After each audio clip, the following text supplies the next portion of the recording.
Hey everyone, it's Jessica Michaels here with another layout for the ThermOWeb design team.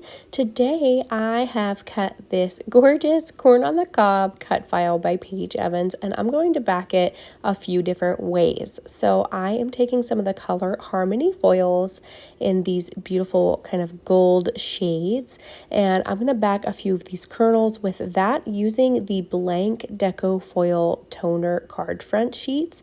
So these are typically for cards, but I like to use them to back cut files. So I just took 1.5 of these. I cut one in half and then I had a little scrap of another one.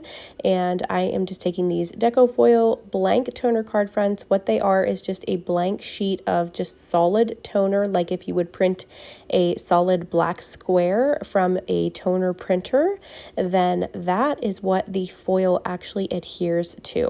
So you want to take this in between a craft and carrier sheet, which we do carry the smaller size now for the fused laminating machine, which is really nice. And you want to make sure you insert that with the folded edge into your machine. So I'm running that through on a number 3 setting. It has come out the first round here, and then I'm going to run it through again with the third one. So I have 3 different colors of foil that I'm using from the Color Harmony foil sheets. I'll link that below for you in case you want to grab those from the shop.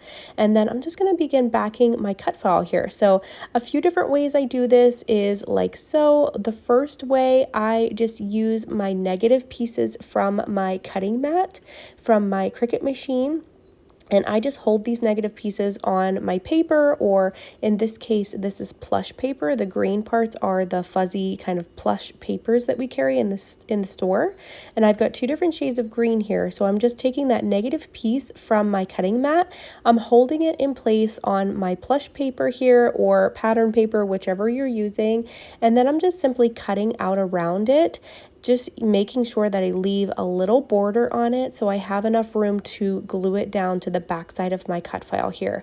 I'm using the mixed media adhesive from the shop, which is really great. It has a really nice hold to it. It dries clear. In this case, it's really great that it dries clear because I usually make a little bit of a mess with these when I'm backing cut files. And then another way that I back cut files is just like this. I just kind of trim out little pieces of what I need. I did find out fairly quickly that the little kernels could be backed with squares versus trying to cut every single one of those. So I just use little square pieces of the foil sheets in my 3 different colors, and I'm just cutting those little squares, and basically I'm just placing them on there. So this was a really easy way that I found to do that. So I just cut a whole bunch of these squares. I put glue on the back of my cut file around the kernel that I wanted to back. And then I'm just simply setting that cut file down on top of the squares. So I don't have to actually mess with them or pick them up this way. And I found it was a lot less messy that way. I didn't get glue all over my fingers that way. And it was just a lot easier just kind of placing them down on my desk versus trying to pick them up and place them onto the kernel itself, if that makes sense. So that's another way that you can kind of back, is just cut some simple shapes and then just place your cut file right down on top of what you're backing. This is the third way that I like to back cut files, is by gluing down my cut file directly to my pattern paper. So I'm going to use this to back the rest of all of my kernels that I have left in here, because really I just wanted my foil accents to just do just that. I just wanted to accent a few of those kernels and kind of make those pop, no pun intended there, as in popcorn.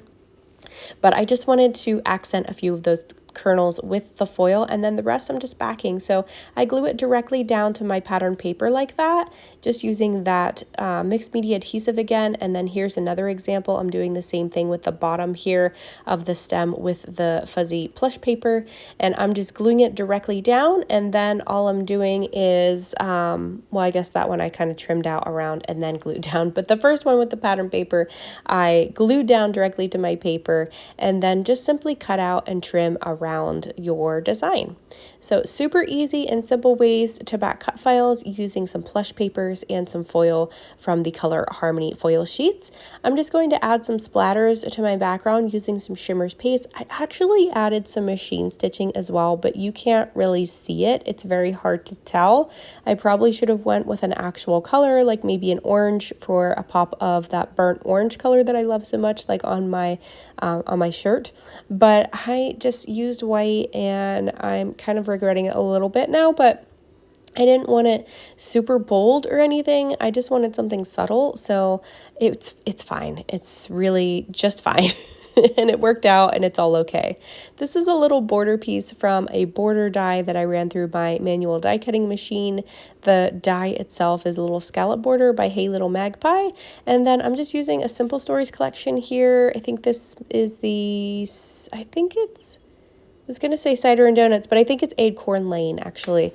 And I'm just using a few little pieces like the stickers and the flowers, the little die cut flowers, to kind of fill in and add a little bit more texture, little pops of color, and just a little bit of interest to this layout. And then of course I've got some color cast acrylics that I'm adding to this layout as well. You can see that I skipped forward in some of this video. I actually cut it out by accident. So I did skip a little bit when I was adding my acrylics and my letters. I did add some Luna alphas to the bottom to finish out my title, and then I've added those color cast acrylics and those flowers on the left that you see. Those are from that Simple Stories collection, and I just like to add some 3D foam squares behind some of them just to pop them up. So that's what I did. And then I just physically lifted up the corners or the little petals on the edges, as you see there, to add a little bit more texture. And this photo is so funny to me because my baby girl's actually in the background here. As you can see, we were in a corn maze and we kind of got a little bit lost trying to get our way back to the car.